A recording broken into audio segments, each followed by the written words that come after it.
can play this video first, then This meeting is being recorded. we can play a sponsor video first and then give it to Hiba. Okay. Thanks, Luna.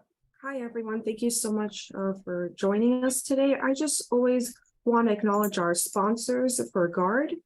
I just want to play a short video. Thank you to Letitia, who's here in this meeting, for creating this video for us. So I'm just going to pull this up really quick.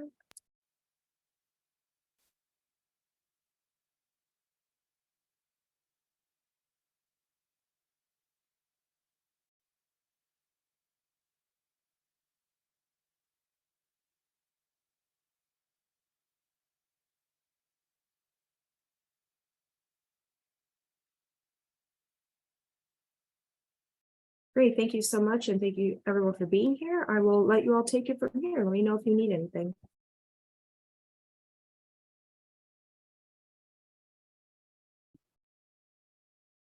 Hi, Hiba. I think we can go ahead to start. All right, we can get started. Good morning, everyone. My name is Hiba, and I will be moderating today's event. I want to welcome you all to the 2023 GARD Forum titled Bridging Technologies and Market Needs.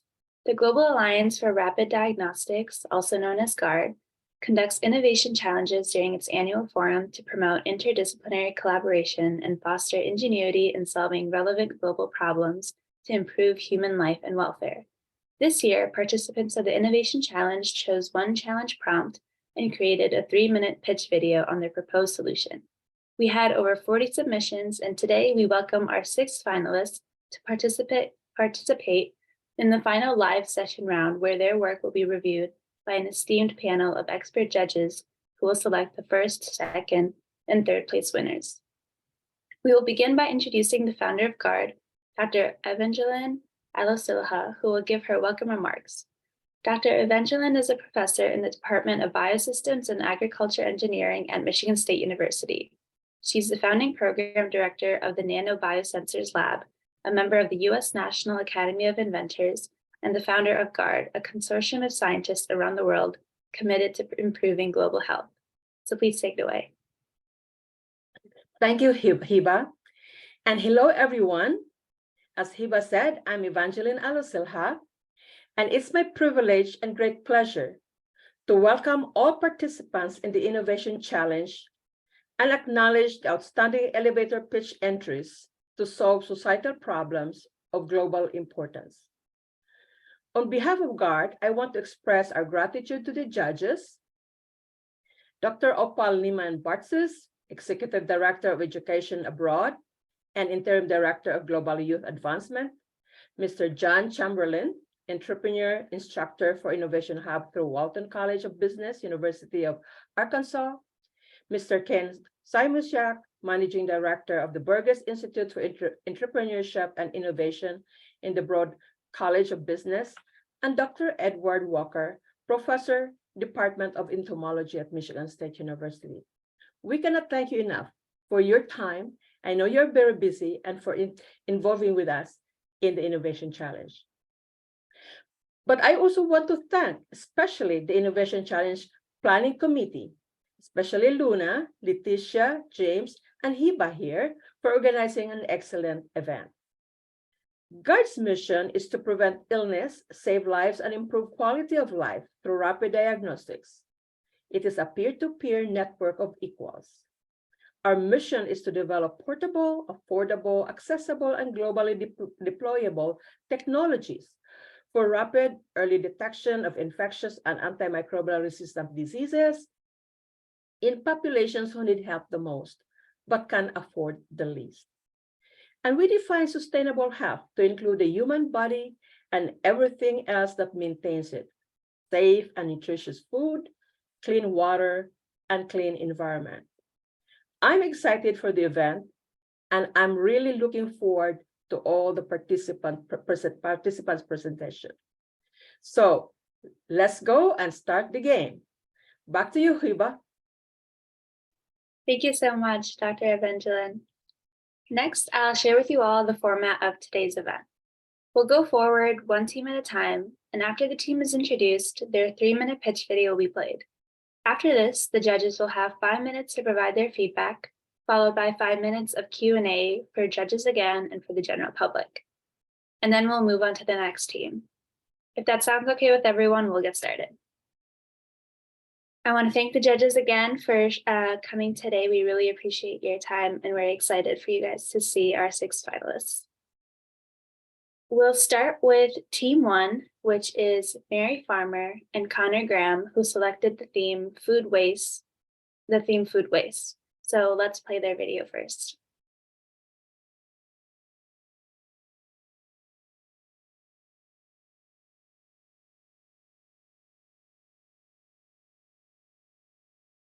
Hi, I'm Connor Graham. And I'm Mary Farmer. We want you to bite into safety with BioBite. Food waste is a global issue. Meat is often discarded totally unnecessarily and even for potentially good reasons, but this leads to wasted resources and money. According to the United States Department of Agriculture, 30 to 40% of our food supply is wasted.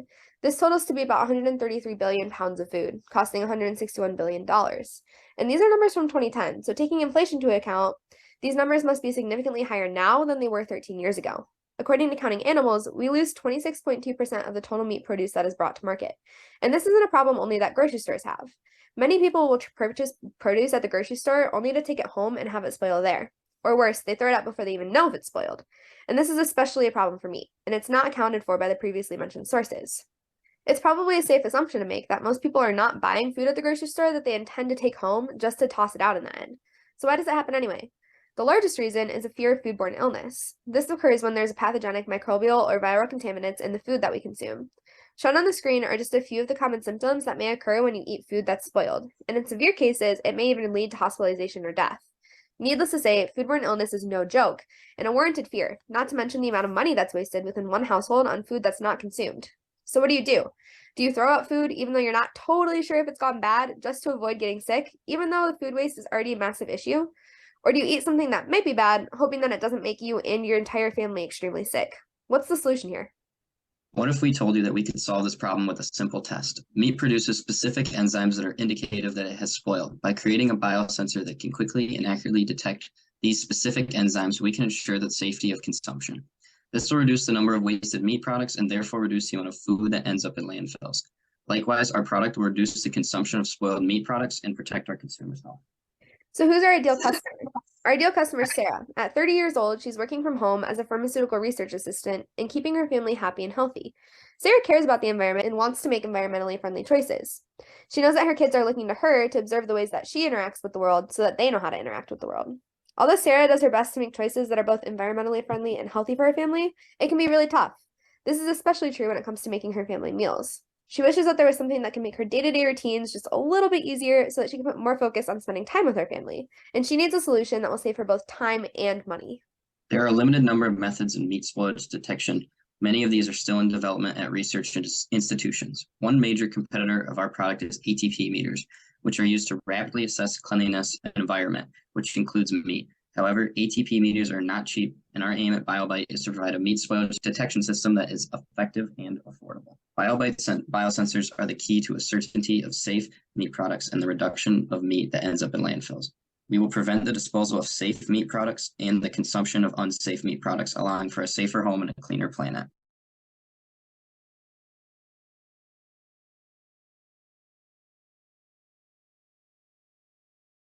Okay, thank you so much, Team 1, for that video. Next, we're going to move on to our 5 minutes of judges' feedback. So judges, please feel free to turn on your mics. And if you have any comments or questions, you can direct them towards Team 1.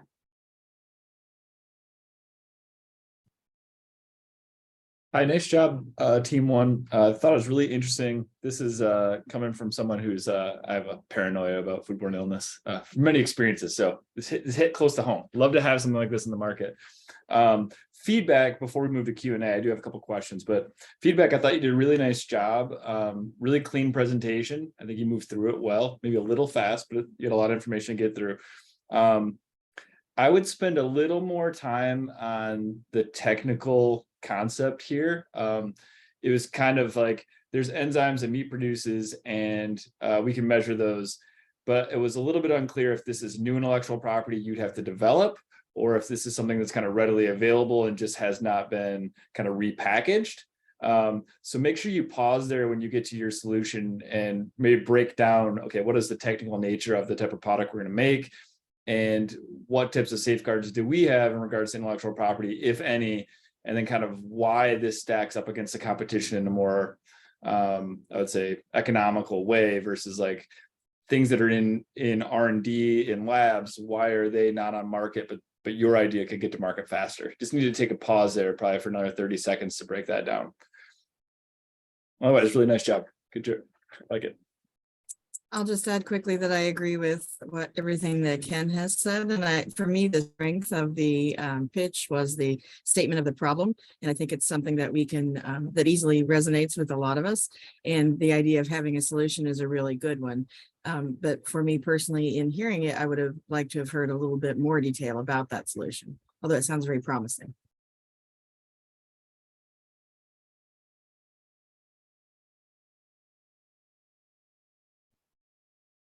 Hi, this is Ned Walker. I'll echo those sentiments as well. Hearing more about the technical element of the approach. I was interested in some dimensions that weren't mentioned, for example, packaging and the use of expiration dates on packaging and how that could be a signal for people separately from any kind of test that might be done, simply confirm that behaviorally. And also the notion of food waste is such an interesting one, but it has to do with larger elements than spoilage for such things as a preservation of foods and things like that, which seem to be part of that. So I would like to have heard a little broader perspective, perhaps on why food might be perceived as spoilage. But thank you very much. Excellent presentation.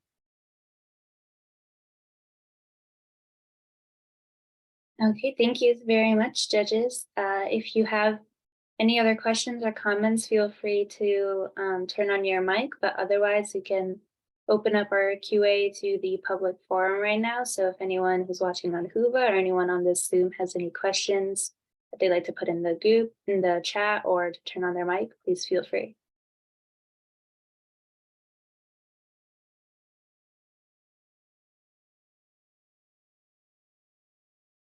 Yeah, I'll ask one that comes back. Can you tell us about the IP related to the enzyme biosensors? Is this something that needs to be researched and developed, or is this readily available and needs to just be kind of repackaged into this format you're considering?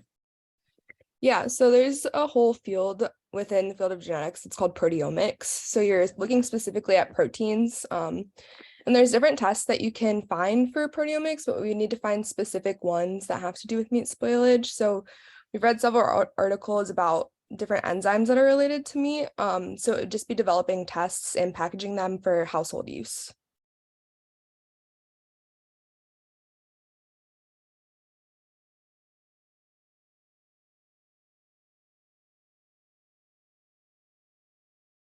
One follow-on question from a regulatory perspective, is there any major hurdles there from like liability issues? Like if you were to produce in-home tests and you have false negatives or something like that, or anything like that, like has that creeped under your radar at all? Yeah, so just kind of like similarly to how drugs are manufactured, if you do testing to prove that you're within some amount of certainty, usually the amount of certainty is you have to be less than 5% outside of the normal ranges, then I'm sure that you could get legal coverage there, but it would need to be tested. Great, thank you.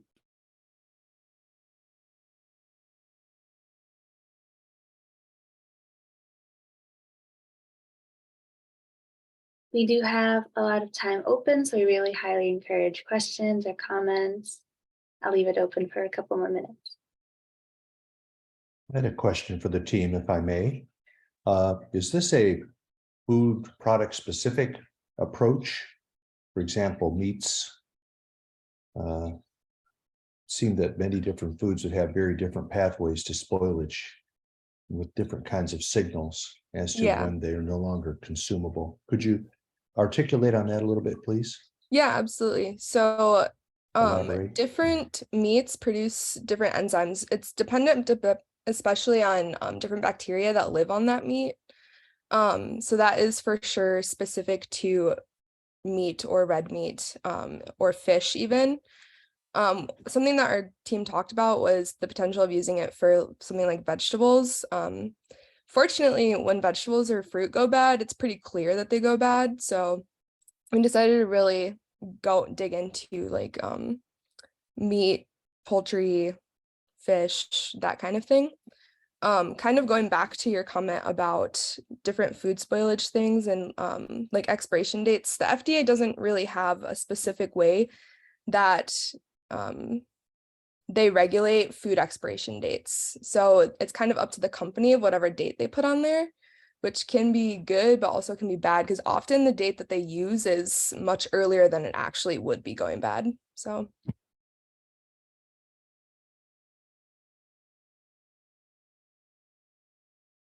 Okay, for team one, looks like we have one question in the chat from Dr. Evangeline.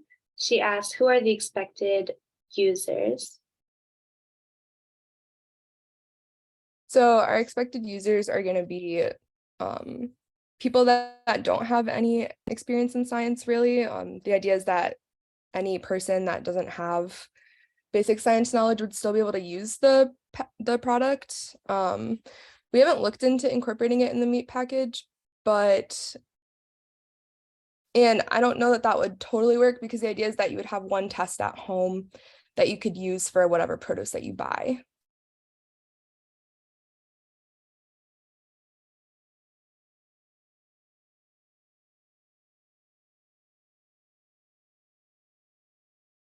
Okay, sounds good. If anyone has any questions, we can wait one more minute, but if not, thank you so much, Team One, for your presentation, for answering the questions. Next, we will move on to Team Two, who I will introduce. Team Two is Grace Stein, Rima Patel, and Adam Easter, who chose the theme Other Health Challenges. So let's play their video next.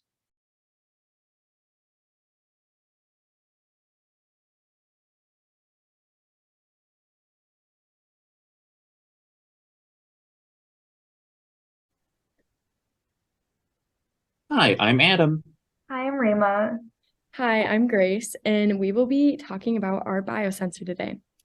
So hepatitis B virus is a global leading cause of death.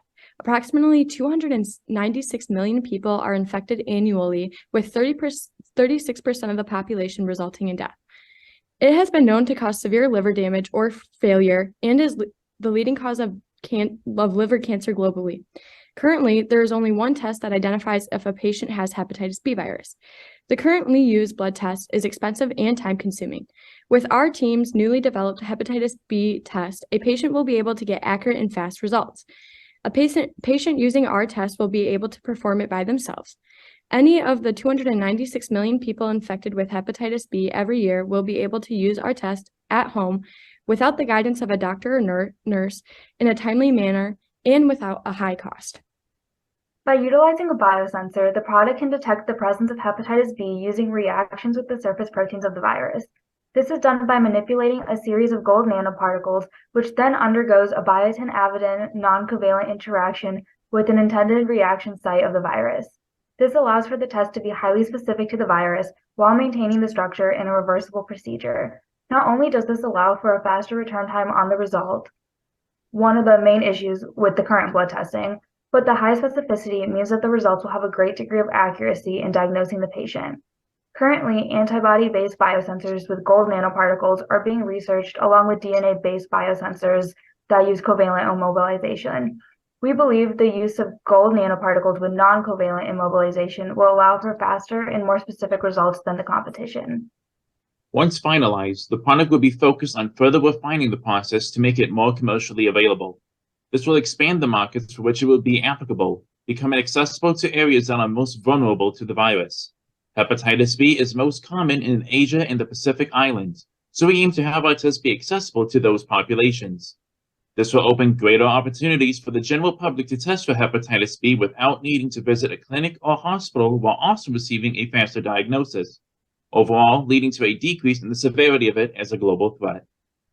Thank you. Thank you.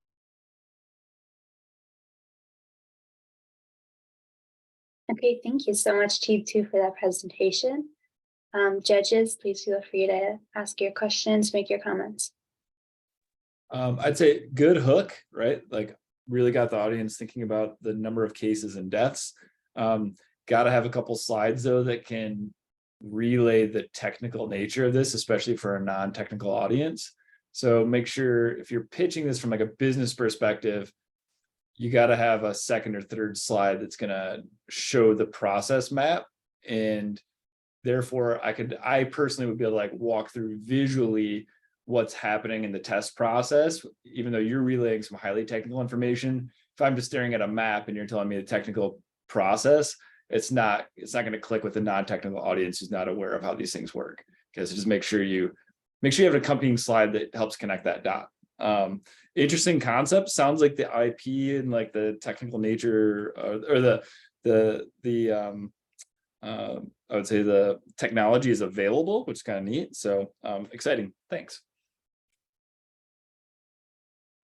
I agree that it's very exciting, and I think the strength of your presentation was in the discussion of just what an issue this is, and your desire to find a solution, and your placing the problem in a global perspective as well. So I think that was particularly effective.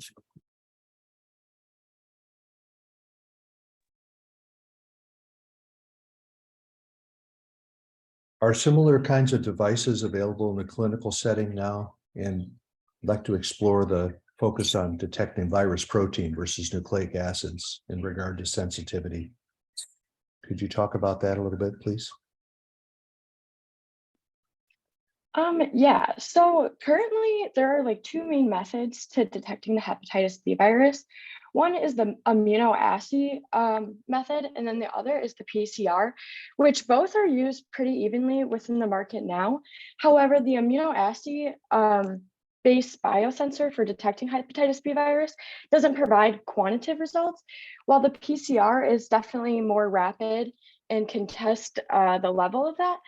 But what we're trying to basically reconstruct is the biosensor by incorporating both of these concepts or both of the positives of the immunoassay in the PCR, which obviously we still have a lot of research in finalizing to do with the product, but that's basically what we're focusing on. I think that answers your question. If Rima or Adam would like to add anything more, that would help that. Yeah, like additionally, the competition we were talking about with the DNA-based biosensors using covalent immobilization, those are being tested and there are some preliminary results, but it's not actually readily available. So we thought it was a good idea to choose a different method and also test that out. So then we could see what was like more effective.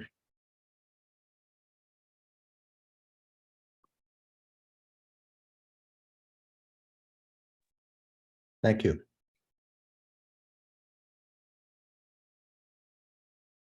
Okay, thank you, judges, for your feedback. If you don't have any other comments, we'll move on to the public Q&A, but judges feel free to ask more if anything comes up. We do have one question from Huva, and someone asked, hepatitis B vaccines exist. So how do we link this invention to increase vaccination rates?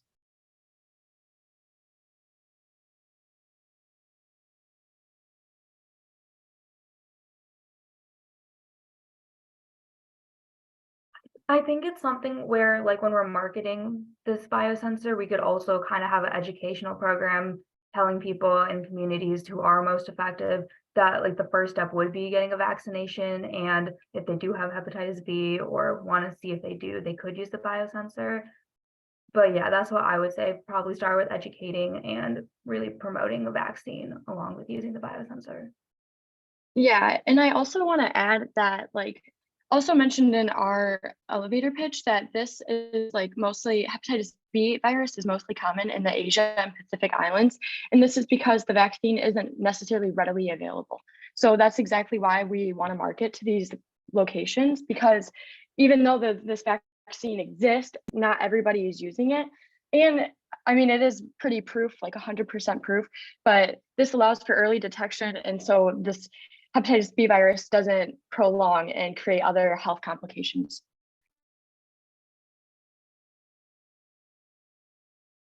In that sense, while the vaccination rate has been seen to increase over the years, one of the areas that we aim to focus on is regions where it still remains critical despite vaccines that have been available. The vaccination rate and retention is not yet to a point that would make it a safe level, or such that it still remains prevalent within the region. I think specifically, I'm trying to remember the exact area, but I believe in like the Southeastern Asia region, and I think like 2016 to 2020, somewhere in there, vaccination rate for newborns increased from 34% to 54%, which is good because we're seeing a much greater increase in the uptake in vaccinations, but it still remains a very critical part of the population that remains vulnerable to it. And that's kind of where we aim to make it there, such that while vaccinations are still on the upkeep, there's still many people vulnerable to the issue.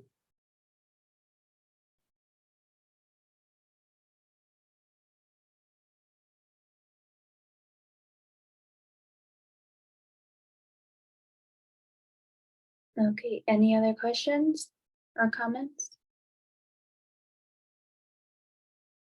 Interested in hearing from the team a little bit about maybe a justice issue. If foodstuffs are being contaminated by hepatitis B virus, say during the harvesting process, why, instead of focusing on a detection system, why not focus on expansion of vaccination of food handlers and food preparation people who might be among the poorer segment of our societies?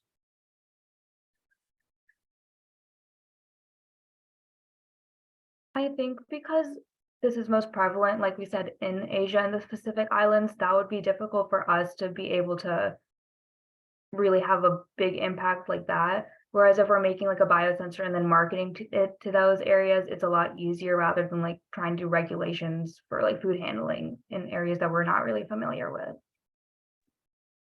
I also believe that like one of the objectives of creating this test was to make the cost not as high. And the vaccine cost, I guess we didn't really necessarily look into it, but what we're trying to do was produce this test at a very low cost. So with the low cost, we would be able to deploy it in many areas rather than having the vaccine, which of course, like shipping and handling for vaccines and testing depends on multiple factors. But essentially what I'm trying to get at is that we believe that the PCR or the test that we'd be creating would be able to be distributed at a low cost, which would allow more population to receive it rather than distributing a vaccine at a higher cost.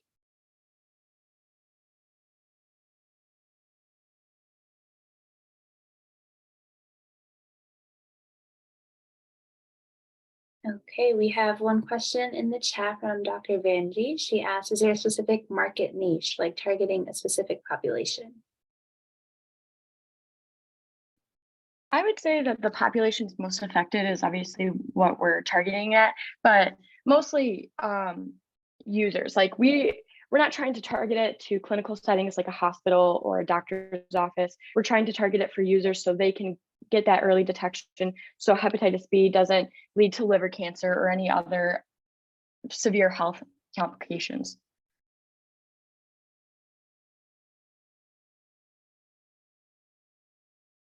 Okay, thank you. Any other questions, Mr. Walker?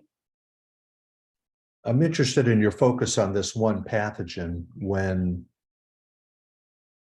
there are many microorganisms that contaminate food.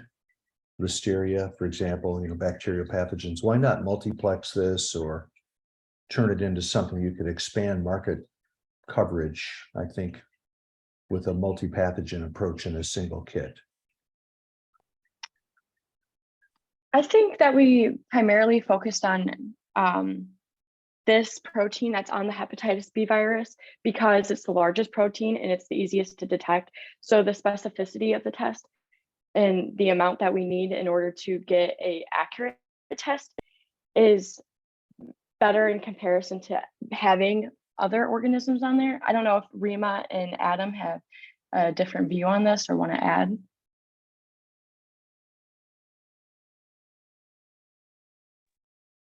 Yeah, I also do agree in that sense, in that we're basically looking for the high specificity in this case, as there's still still like in terms of like this type of biosensor, it's currently being researched in clinical study at the moment, though not unavailable on the larger scale yet. We're hoping that by narrowing it down to the one ant first, this is something that can then be focused and then lay the groundwork possibly for future as well. Although primarily this remains the first stepping stone and remains our full focus at the moment, that doesn't mean in the future that couldn't be then expanded to broaden the horizon or view for which the detection could expand to.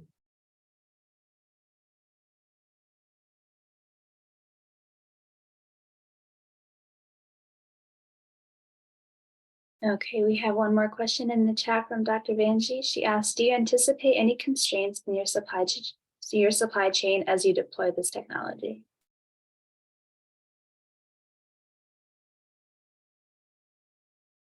I think one of the biggest constraints would probably just be the cost. Like we mentioned, we want to keep it low cost. That was one of our objectives. But if we are trying to get it to like Asia and the Pacific Islands, obviously there is a higher cost with shipping. So maybe that's something we would have to partner with organizations over there. But I would say cost is probably the big constraint that we're looking at.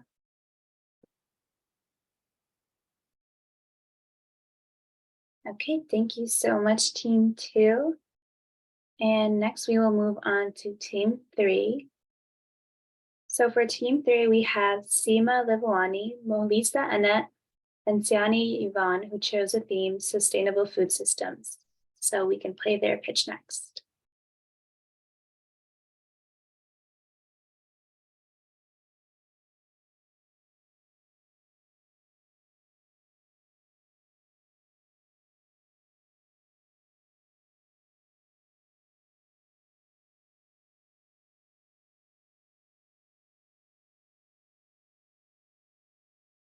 Good day, everyone. My name is Siema Prudence. I work as an intern at the Agricultural Research Council under the mentorship of Dr. Moholisa, together with my team member, Yvonne Siani. With South Africa facing high cost of food product, food insecurity is one of the challenges we're going through. Now, the best way to ensure food security is by making use of underutilized, readily available food sources such as livestock blood collected from the abattoirs. South African commercial livestock slaughter has shown a modest increase in cattle, sheep, and pig, thus leading to an increased volume of blood produced. However, the blood is either discarded or processed into blood meal or fertilizers. The other used method of blood disposal include discarding into municipal drainage system and spraying onto the fields. All this method leads to negative environmental implications and health risk. The impact of food insecurity is hunger, leading to malnutrition and vulnerability to illness. To alleviate this problem, blood can be hygienically collected and be used to make food products for human consumption, such as blood sausages. Blood sausages are receiving increasing attention worldwide. Meanwhile, in South Africa, it is not well known. Therefore, we have started introducing blood sausages in South Africa. We hygienically collect blood from our experimental abattoir and develop blood sausages in our meat technology facility to investigate the perception, knowledge, and acceptability of this product. We have already introduced our blood sausages in different platforms such as Nampo Grain SA, which is the biggest agricultural show in the country that attracts different people from different backgrounds, including neighboring countries. We have also introduced it during Farmers' Day and other agricultural gatherings. With the data we have collected so far, blood sausages has received the acceptance of over 50% with the hope of reaching 75% acceptability so that we can upscale and take our product to the market. Blood is a cheap source of protein compared to meat. Therefore, South Africa needs to use this type of product in order to increase food security, and a further incentive will be the increased profit that will be made through adding value to the blood. The utilization of livestock blood will not only be beneficial to the economy, but also environmentally and ethically wise. The commercialization of this product by taking it to the local niche market as well as underdeveloped local market will be adding value to the South African red meat value chain. This will also be helpful to people who could not afford to purchase meat and has malnutrition, but now they can get high protein content product at a lower cost. Currently in South Africa, there is no technology used to hygienically collect livestock blood for human consumption.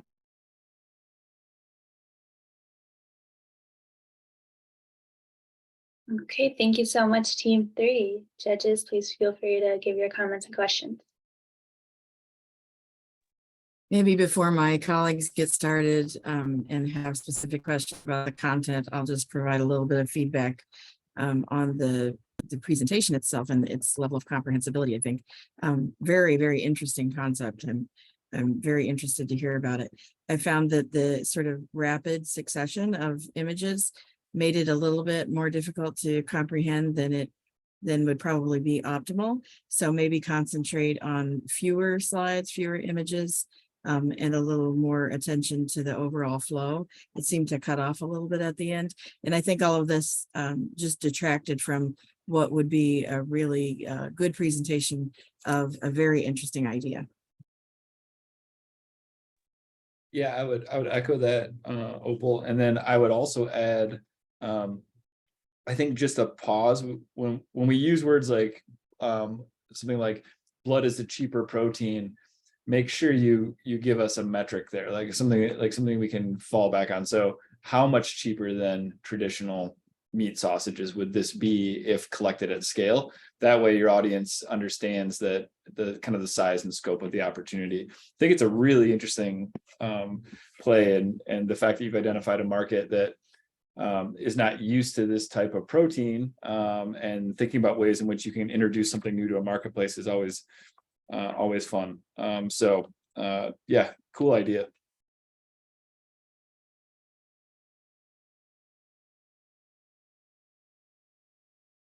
I will ask this question since we have the floor. There's kind of this dichotomy between what you were talking about. One of them felt to me like we're in the business of making products like blood sausages. And the other, I kind of got a feel at the end of the presentation that maybe the problem space you wanted to work on was the ability to hygienically collect blood for other people to make blood sausages. And I wasn't sure which route this idea was headed. Was it going to be trying to figure out how to scale up our own production, or is it going to be creating systems that other people could utilize to produce their own food products? Would love to hear from that. Okay, thank you very much. I am Enid. At the moment, we are still doing research. We still are collecting, because there are two methods of collection. It's open system and it's closed system, which is a hygienic method of collecting the blood. But now, what we want to see in the future is the abattoirs having this hygienic collection of blood. At the moment in South Africa, we don't have this technology where the blood can be collected hygienically. So we're still doing open collection system for our research. Thank you.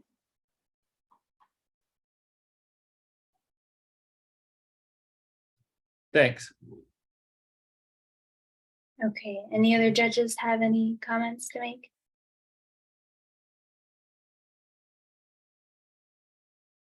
If not, then we can move to public Q&A.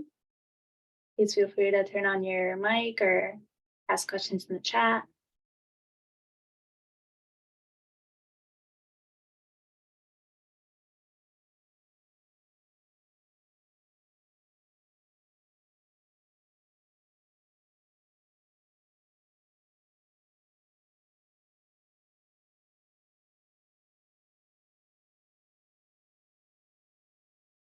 Okay, we have one question from Dr. Vanjie. She says, what do you think is the acceptability to the public?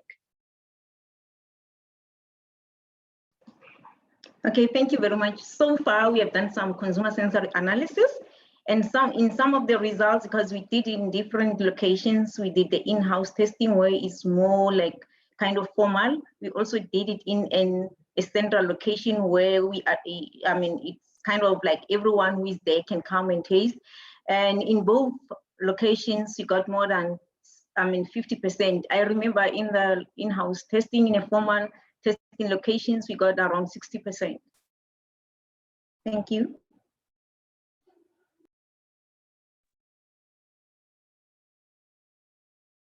Yes, go ahead, Mr. Walker. Well, thank you for the presentation. I'm trying to think about the idea of blood sausage as a product that would be widely acceptable. And I wonder about the diversion of blood meal with its iron for use of fertilizer. And I believe you mentioned that. What's your opinion about the potential marketability of blood as in the blood meal fertilizer soil amendment market versus in the food market? Of the two, which do you think would be more acceptable to the consumer public? Thank you very much. The question is a very challenging, but because for us, our focus is more for human consumption, not for agricultural purposes as in fertilizer or blood meal. Because I mean, like our commercial abattoirs currently they are involved in the blood meal. So for us, the focus was like, okay, fine, we know it's there, but then for the human consumption, because of food insecurity in South Africa, because there is this history in our Black ethnic groups in South Africa that they eat cooked blood. Like, in traditional ceremonies, they slaughter, and immediately after slaughter, the women will go there, collect the blood, and immediately cook and eat. But now we're saying, but this thing is like something that is already there. It's like not something that is very new. So all we want to do is to optimize this and preserve it so that at least we can find it in the market and people get used to it. Thank you.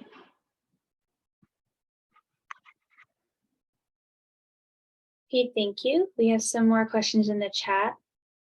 Someone is asking, is the target audience global or only in Africa? If it's global, there may be laws for exporting it or specific inspections needed.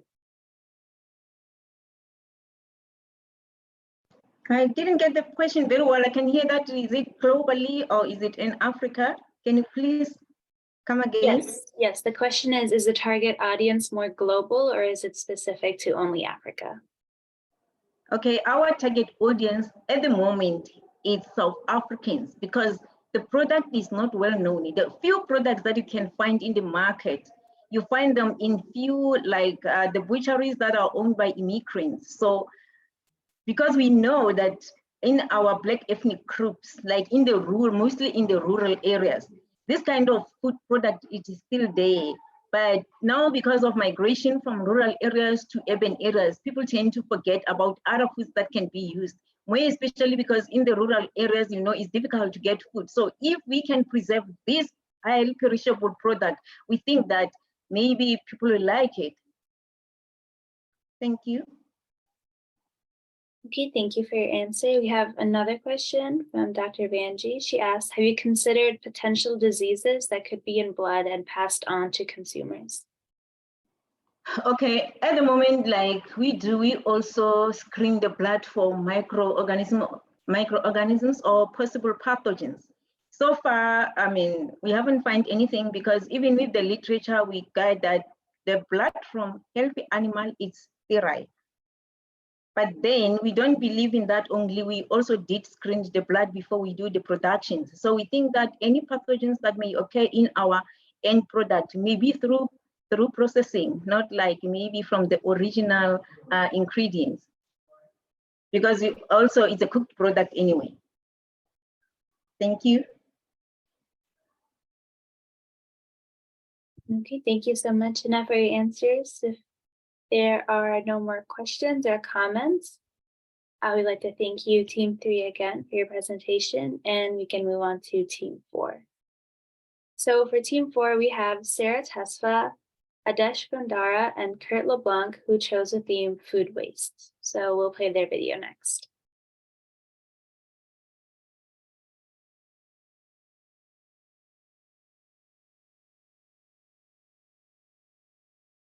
Hi, everyone. We're Group 10. I'm Adesh. I'm joined with Kurt and Sarah, and this is our business proposal for our company, Ambient.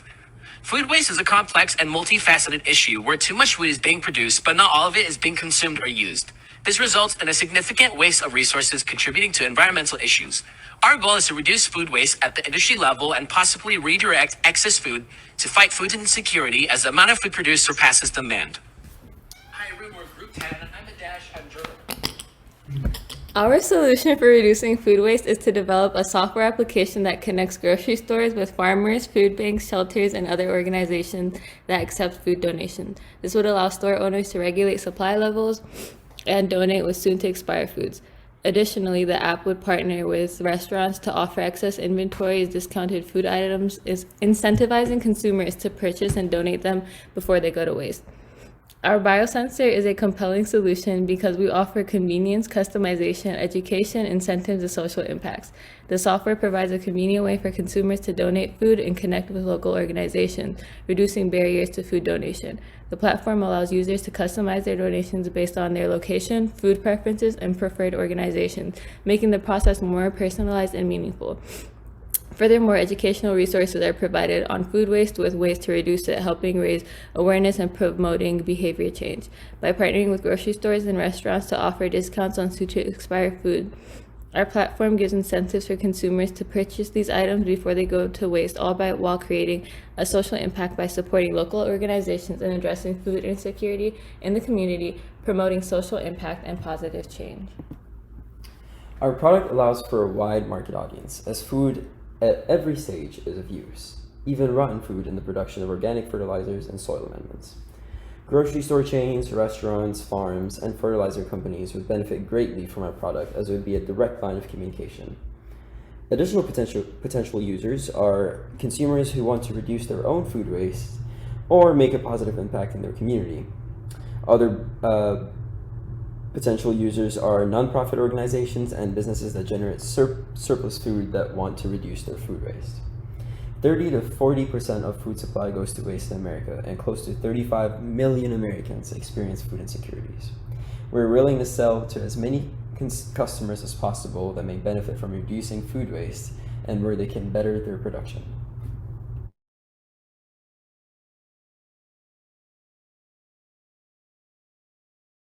Okay, thank you so much, Team 4, for your very compelling presentation. Judges, please go ahead if you have any questions or comments. I have a question. Is this a platform paired with a sensor? I kind of got that, but I wasn't quite sure if this was just like a platform for like business to business transactions for food items.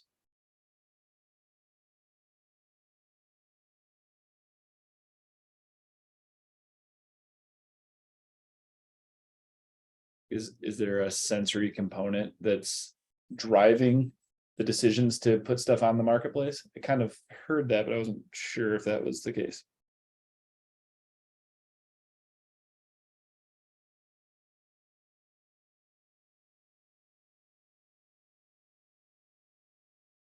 I don't know.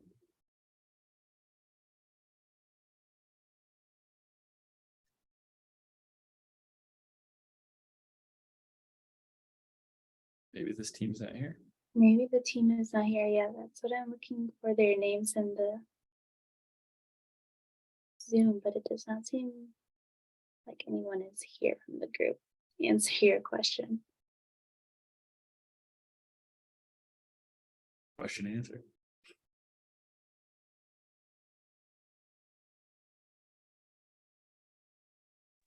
Well, maybe Hiba, while you look for their names, I'll add my question to the mix, which is, I just would love to hear a little bit more detail about how it works, because it is referred to as a platform, and the concept I think is a good one. It felt very high level, and so I'd be interested in knowing more detail about how engagement with the platform works, and then how those who are managing the platform actually manage this entire process.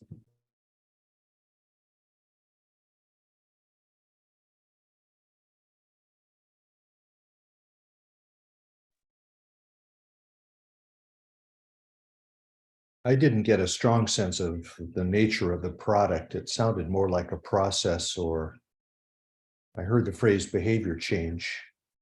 So a system for shaping behaviors of people in workplaces where the waste of food is generated. The question I had for the team is, why not consider waste to be some kind of a resource? I know there is composting, But there's the challenge of when you have waste, by definition, businesses don't want to have to put any energy or labor into it. They prefer to just get rid of it. And so the incentive to do something with it is greatly reduced. But if it could become a product of some kind that could generate profits, that would be a direction. I was trying to get a sense of that from this presentation. You know, in some areas, there's interest in directing food waste into the production of biogas, which I think is not out of the bounds. For example, in parts of Africa, locally generated biogas is a system that then the gas can be used for clean cooking.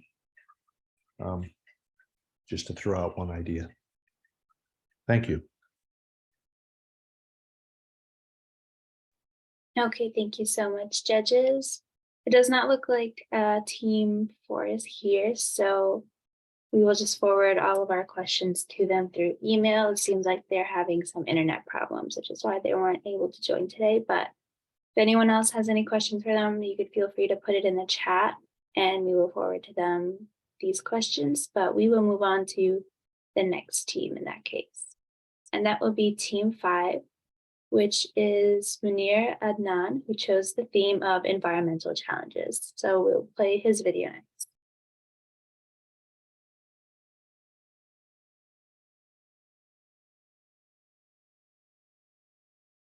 Hello everyone, my name is Munir Adnan. I'm Associate Professor at the University of Tiart, Algeria, where I teach genetics and molecular biology for the students. In this talk, I will be presenting the idea of developing a co-site screening device for uterine disease. One of the major challenges facing the dairy and meat industry worldwide is infertility in cows, which is often caused by postpartum uterine infection. This infection can lead to varying degrees of infertility and has significant economic welfare consequences. Even after the disease is clinically resolved, cow can still have lower conception rates and small percentage may remain infertile, resulting in a cost of up to $300 per cow per year. Currently, diagnosing uterine infection in cow is often taking place between 21 and 60 days post-calving through clinical observation, by which time significant damage has already occurred. Our goal is to develop a solution to this problem by identifying biomarkers that can rapidly and accurately diagnose affected cows using the cervicovaginal mucus. This could potentially save farmers time, money, and improving the welfare of their. We have developed new method to detect uterine disease in dairy cows by identifying biomarkers in cervicovaginal mucus. Our technique can detect the onset of endometriosis as early as 7 days postpartum, which is a significant improvement on current diagnostic methods that rely on clinical symptoms observed between 21 and 60 days post-calving. Our method involves measuring selected inflammatory biomarkers at the protein level and incorporating a processing step to reduce viscosity of the mucus. This can potentially lead to the development of cow-site screening device for uterine inflammation. By identifying affected cows earlier, we can improve management practices and reduce the occurrence of this debilitating disease, which has major economic and welfare consequences. We are working on cow-site screening test for endometriosis that could transform the way the disease is managed. The test will be user-friendly, affordable, and provide immediate results. By detecting at-risk cows early, we can minimize the impact of the disease and improve reproductive performance. Our ultimate goal is to create a test that is accessible to all farmers and vets. We plan to design 3-part strip test that is similar to pregnancy test strip. This could have significant impact on the US market and even more so internationally. A cow-site test for detecting uterine inflammation is currently unavailable, and the only test that exists is not specific to uterine disease and can only be used after 30 to 60 days postpartum.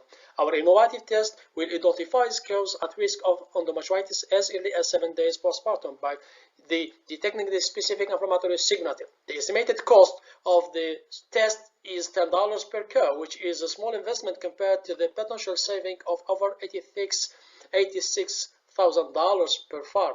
We estimate the gross potential financial realization of over $330 million a year in the US alone, and our test has international commercial potential in other countries. The test will not only save farmers money, but also increase the competitiveness and profitability of the national meat and dairy industry. Thank you.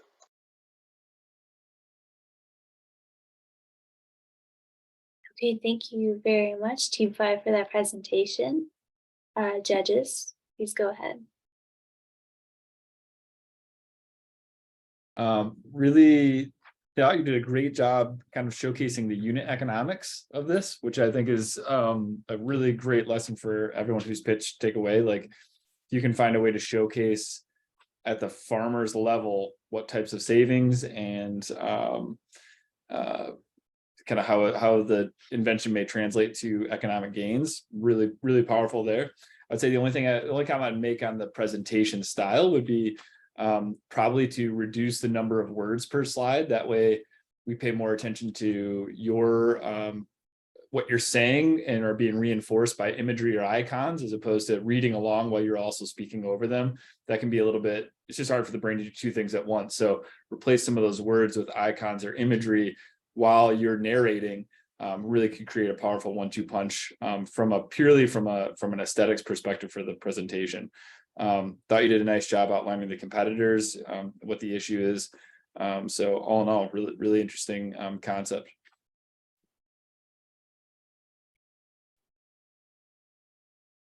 Going along with the idea of reducing words on the slide, sometimes graphics can carry the idea along a lot more economically.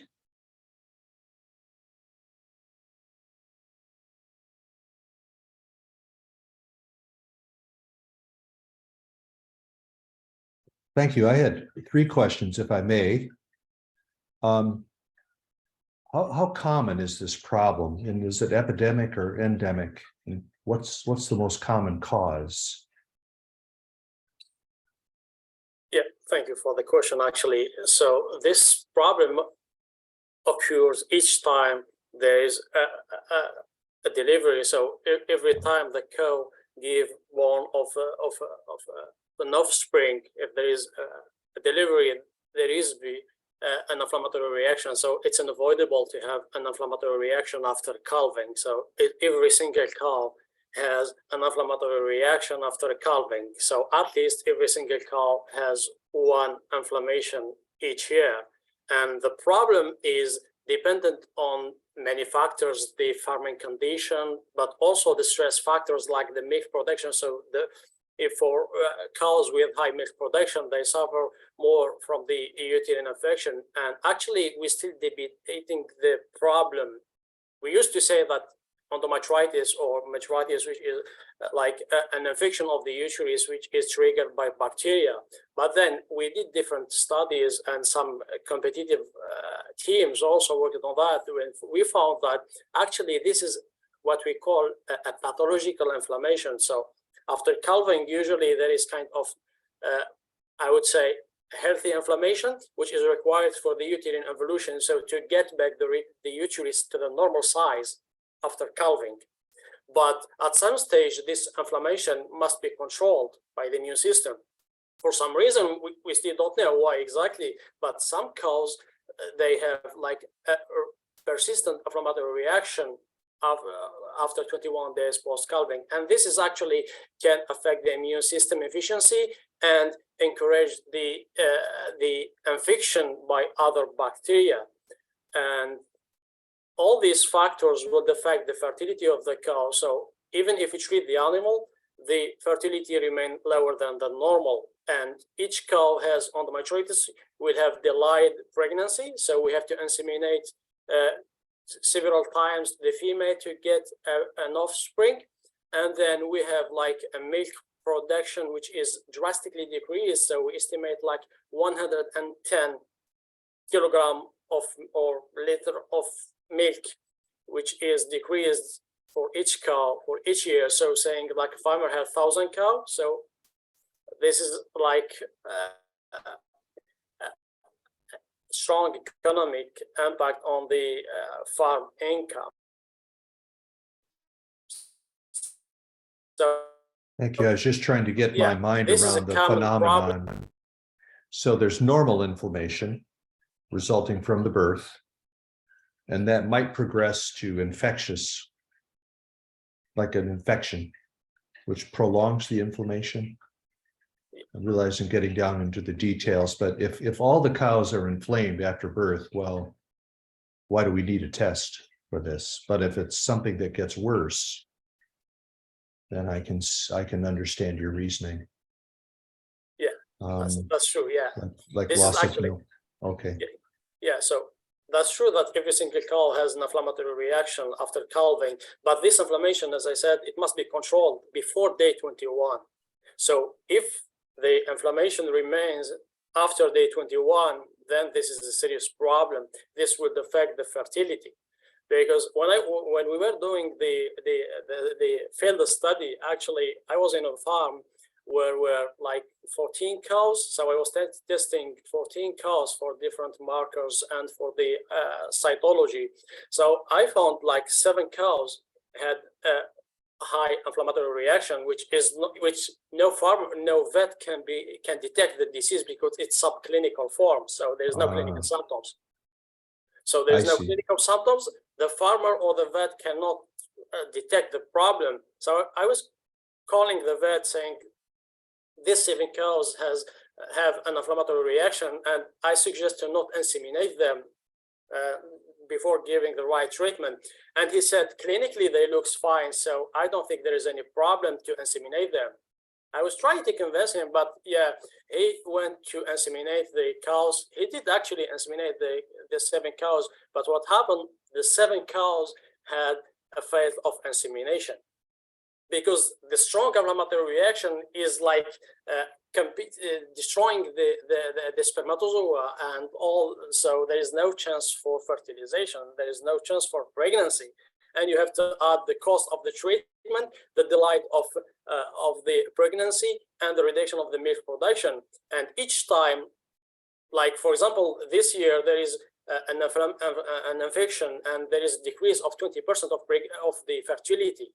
And the next year, if the female has another infection, it will add a 20% less of fertility. And you can imagine the cost of for the farmer. So that's why we suggest to predict the disease before the development of the clinical symptoms. So what we did, we could predict at 7 days, 1 week after calving and 2 weeks before the disease has developed or the onset of clinical symptoms, we can predict which female will have a uterine infection. And then we can put this female in a better management system. We can improve the dietary of the female to reduce the infection and the impact of the infection.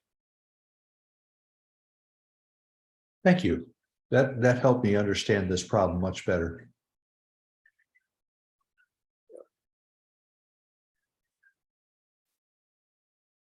Okay, we have some questions in the chat.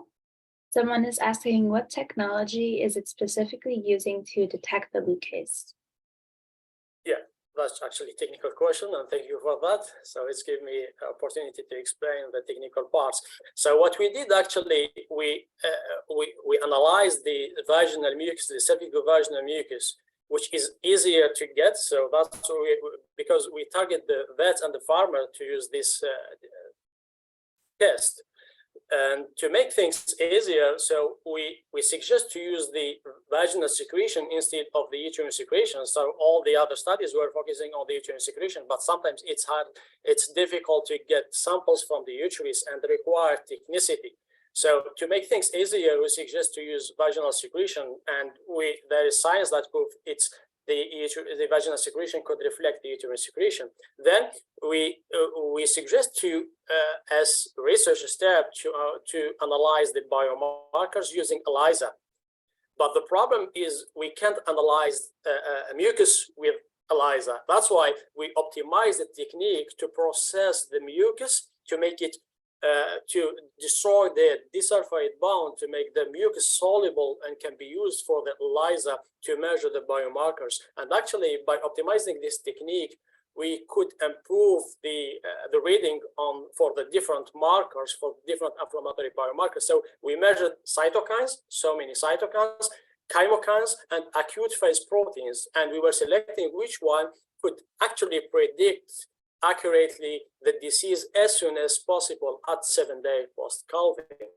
And then this technology to make it easier for the farmer, we're trying to develop like a co-side strip test, which is similar to the pregnancy test. So then the farmer will have like a colorimetric change. They just put vaginal secretion and will have a change of color, and from this change of color, he can say that this cow will have an infection in 2 weeks or not. Great, thank you so much for that answer. We have another question, and they're asking if they find out the cow is sick, how do they treat it? Oh, this is another aspect. Actually, we see, so yeah, actually, if we find cow that has that could develop routine infection, we are not going to treat the female. No, this is why actually we developed the test to reduce the treatment and to reduce the antibiotic use in the veterinary field, to reduce the antibiotic resistance and the residue of the antibiotics in the milk and the meat. So what we do is actually to put the female in a better condition and optimize the nutrition. And we have paper published like 2 years ago. We confirmed that improving the energy balance of the female could affect the prevalence of the uterine infection, but through the modulation of the genital microbiome. So the nutrition would affect the genital microbiome, and this would affect the occurrence of the uterine infection or not. So yeah, we can put the female in a better condition. We can optimize the management of the disease before the onset of the disease in itself. Okay, thank you very much. If we don't have any more questions, we'll wrap up with Team 5. Thank you so much for your presentation. I'd just like to thank everyone again for attending the event and letting you know that we had about 50 attendees on both Zoom and Whova. And just a reminder that the session is being recorded, so will be accessed online once it's finished. And now we will move on to the last team, which is Team 6.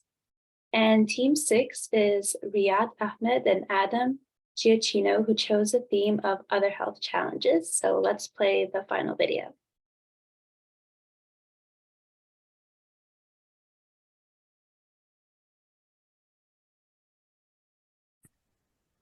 Hi, my name's Adam.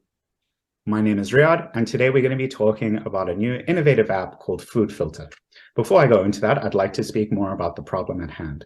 And that is, it's very difficult to navigate this current market without any knowledge. And what I'm talking about is grocery stores, what it means for the average consumer to just go out and get good food that is reliable, and is also a very complicated process of trying to figure out what necessary food products can look like, especially with very bulky labels with too many I think certifications on it. This is a form of consumer paralysis that is also not just stagnated in the actual item, but across the product line. Businesses are aware of this, but I think it also is important to note that with a society of increasing size is also in variety, and it also needs to translate into the food available. The solution for this is our app called Food Filter. It's an intuitive AI program installed in consumers' phones that can be installed on Apple Store or Google, and it uses a snapshot that can also just figure this out for you. So it's a process that shows you what health effects the food item may produce, and it also creates transparency and convenience for the consumer, driving sales and desirability of underperforming products. Here with further analysis is Adam. So our target market for this app is going to be specifically people who are well-educated, affluent, and roughly between the ages of 22 and 39. The reason that we decided to go with this group specifically is because we believe these customers are going to be people who want to make healthier lifestyle choices. Another group that we're looking at is customers with different food allergies or restrictions. This can be things like gluten-free, dairy-free, or peanut allergy. The last group that we're going to be looking at is people want to follow specific religious restrictions. This can be things like kosher or halal, for example. So comparing our app to the competition, other apps are a lot slower. They use barcodes to scan the food, and they don't let you set any of the restrictions like I just mentioned. Our app will allow you to use AI to just point your camera right at a specific product, and it will instantly pull up all of the nutritional value, right, information of it, and it'll also tell you if it follows any of your restrictions that you first set when you log into the app.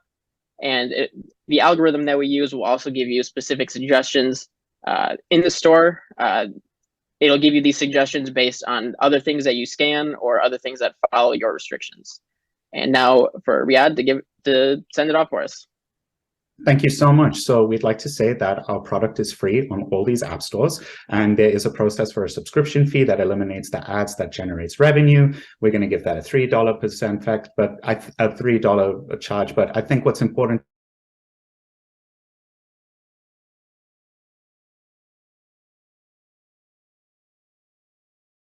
Okay, thank you so much, Team 6, for that very interesting solution.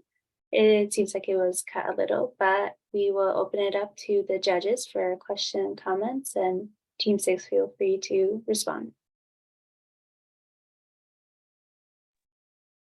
Yeah, I mean, I think you did a nice job on the presentation. I think there needs to be a stronger hook on what the problem is. Maybe you can talk more about that. It sounded to me that maybe, and I'm inferring this, is that consumers have a hard time choosing between which products to buy due to lack of understanding or knowledge about a given food item. I think the question there, and I think this probably requires a lot of customer discovery work, is just to really understand who is the person who would be experiencing some sort of like consumer paralysis in the grocery store. Like, I just don't know.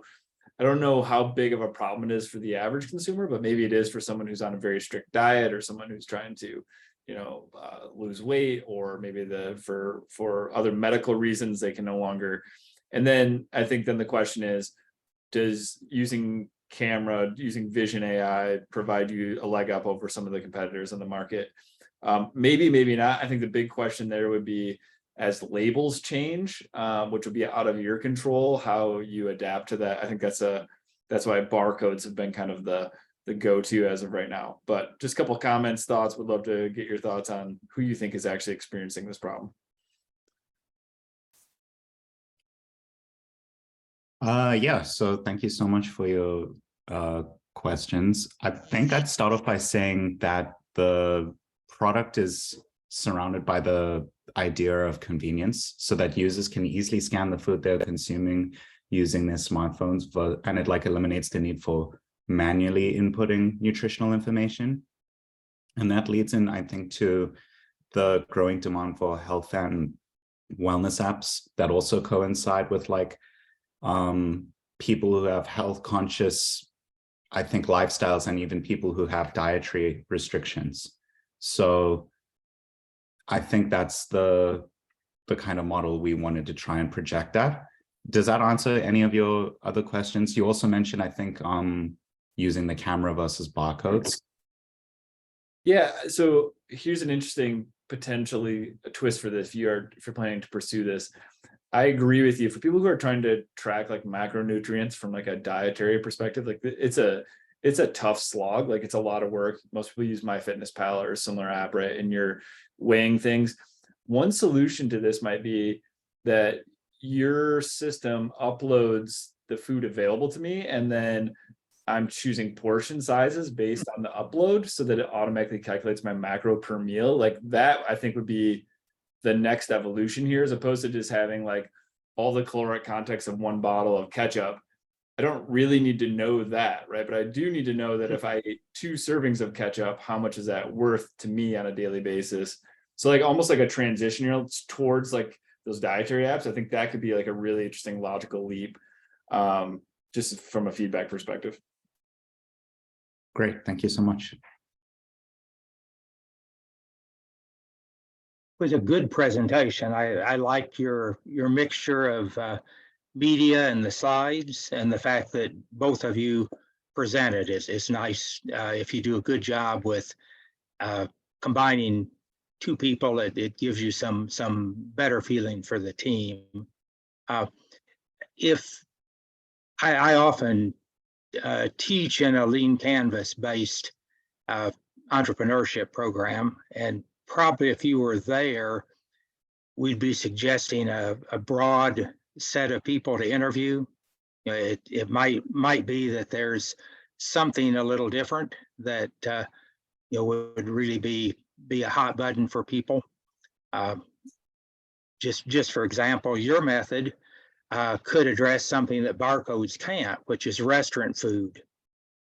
You know, the question is, if I eat this sandwich, you know, what does it do to my salt for the day? Or is there another sandwich, or many things about that, about menu items? And you can look those up. You can look up fast food restaurants' nutritional information, but it's not easy. Be interesting to just do that directly. And there, you might have partners. Some of your partners might be programs that try to improve people's diet and weight. Something like Noom that's pretty heavily advertised right now. All of these programs, you have to put in your calories and your nutrients, and you might be a much faster way to do that. But partnering is often a good thing.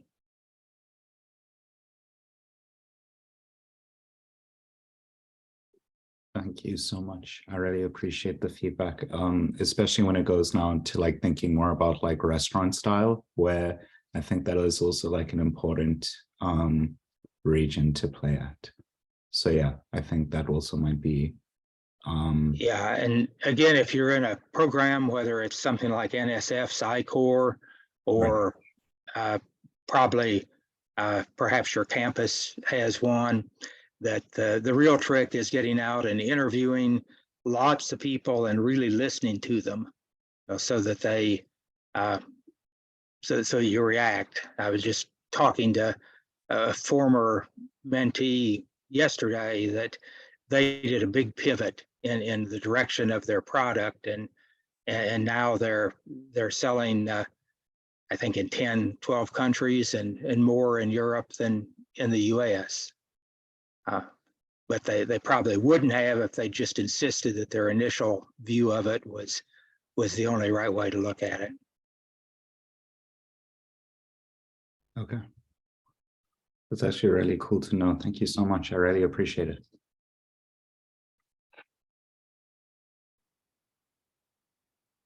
John just mentioned Noom as an example. I bet, could you speculate on the competition in this market right now and how close Noom or other kinds of systems might be as competitors? I mean, in that system, I don't think there's any attention paid to labeling of foods. Right. You still classify them as green, yellow, or red in your mind. You have to have some knowledge about where they are in terms of their, basically their sugar or carbohydrate content. I think something that we also wanted to focus on is that there's this misconception a lot of times when it goes into what's healthy and what's not. A lot of times people want to focus on just what's in a calorie versus sometimes it might even be preservatives, certain food types that may increase certain or like agitate certain health conditions. I know like it could be something as a skin irritation that might come from a chronic illness. It might also stem from certain dietary restrictions or even like sensitivities that might have stemmed from certain foods. So for some people, it might be niche, but it does mean a lot for certain people where their food comes from and what they can absorb.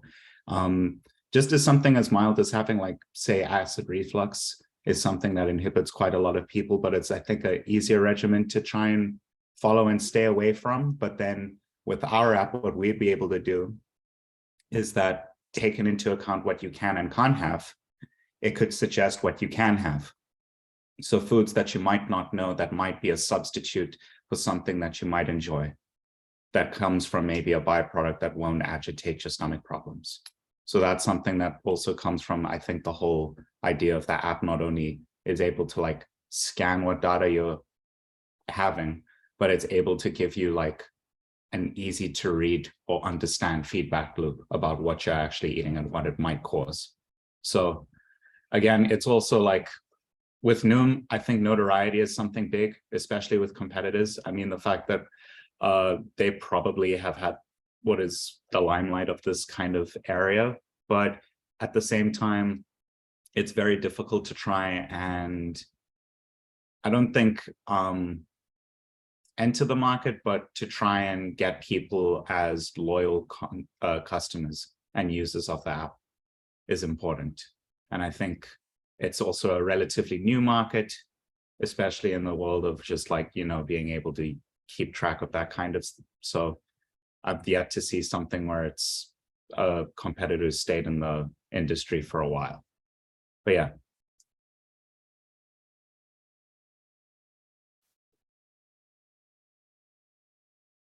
Okay, thank you so much, Team 6 and judges. If anyone has any other questions, please feel free to leave it in the chat. We can double check Huva again, but now will be the Q&A session.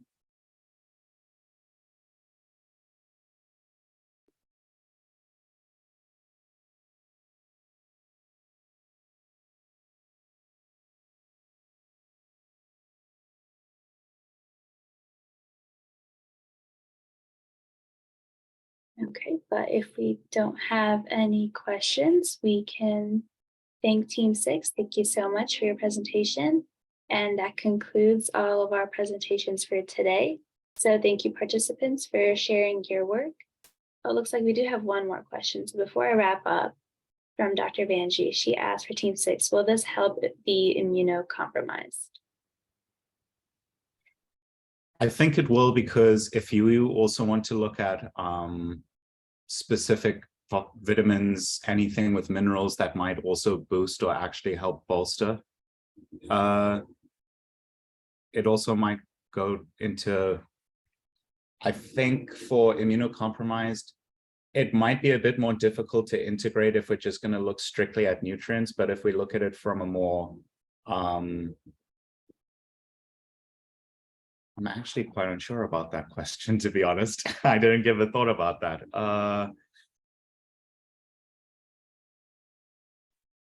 Well, Riyadh, it's an interesting question. I was thinking about this too. And sorry, Vanji, to jump in. And I know you're thinking, Riyadh, but I don't mean to say we already have Noom. I'm not saying that at all. I know you're describing something rather different, but with the Noom system, you have a very clear measurable outcome. You lose weight. Right. With your system, what do you measure as a change? You've talked about minerals and vitamins and things. Is there something as an outcome?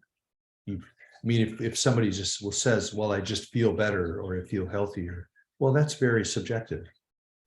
So what is the desired outcome that the user would perceive, I guess, or actually know that they've achieved? So with this too, it gives the option of like with Noom. So if you want a dynamic diet, say like paleo, and then it would show that maybe this step or this process or what you're trying to find is a lost weight program, or this diet will more than likely decrease your calorie intake than what you usually are used to. And it might lead to weight loss. But it's still staying in this region where it's, I think, still in the bounds of what is considered healthy. So this would also coincide with, I think, like per customers, like metrics that they put in, like, so they'd enter their BMI, their height, their weight, and that it also, that data would kind of, I think, coincide to like what maybe is more of a holistic choice that the app will make for the consumer. I think the other thing that might, for like as a metric that we might capture, it is subjective, but I think that's the whole idea with health. It's very hard to have a consistent program that works for everybody. It's impossible to just work singularly with a one diet thinking it works for everyone. And I think the whole idea behind this app is that it has the feature of mind that it's very palatable and very flexible for each user. And health benefits, it can be weight. But again, I think from a health perspective, using food, that's more of a societal pressure than actually being healthy. If you wanted more muscle, if you wanted to be more active, fit, considered athletic, it's not necessarily easier to just judge that off a singular metric like Noom. But again, I think for a more like wholesome kind of product that actually benefits people, that is something that's very hard to actually figure like as a discernible metric. If anything, afterwards, we'd probably have success stories, and then it has to just be word of mouth, which is also another difficult marketing strategy. But that is the whole idea of the app, is to be a force for a healthier lifestyle. So, yeah. Thank you. All right, thank you so much, judges and participants. That wraps up our presentation. So I'd like to thank everyone for tuning in today. Thank you, participants, for sharing your work, and thank you to the judges for attending and providing your positive feedback. The judges will need some time to review their notes and choose the winners. So the winners will be announced this Sunday, March 26th around the afternoon, so please stay tuned. And now I will turn it over to Dr. Vanjie to provide her closing remarks. Thank you, Hiba. Thank you, judges. Thank you for all the participants. And we have reached the conclusion of the Innovation Challenge for now. I would like, on behalf of GARD, I want to express my sincere congratulations to the presenters for your fascinating approaches to innovation. And we wish you every success as you move forward with your life-saving ideas. I also want to congratulate the 42 or so elevator pitches from participants. They show great talents, hard work, and team efforts in presenting concepts in such a short period of time. Once again, I want to thank the judges and the planning committee for making this event a huge success. With that, I formally close this event. Thank you. Thank you, everyone. And before you head out, I would like to promote the upcoming mock simulation event that's also going to be hosted by GARD. And it's going to be this Saturday, March 25th from 9:30 a.m. to 11:30 a.m. And just some details, this event will help develop capabilities, stress test plans, and evaluate coordination and communication, and preview real-time response capabilities. The topic will be related to one or more themes of GARD, and you'll be assigned to a team at random and be given situations to work towards that to represent real life evolving scenarios. So if this is something you're interested, please tune in this Saturday, March 25th at 9:30 a.m. And I want also to express an invitation for next year's Innovation Challenge. So for those of you who are here observing and those who have participated, you can prepare now for next year's event. Thank you. We'll see you in the next Bye. finalists.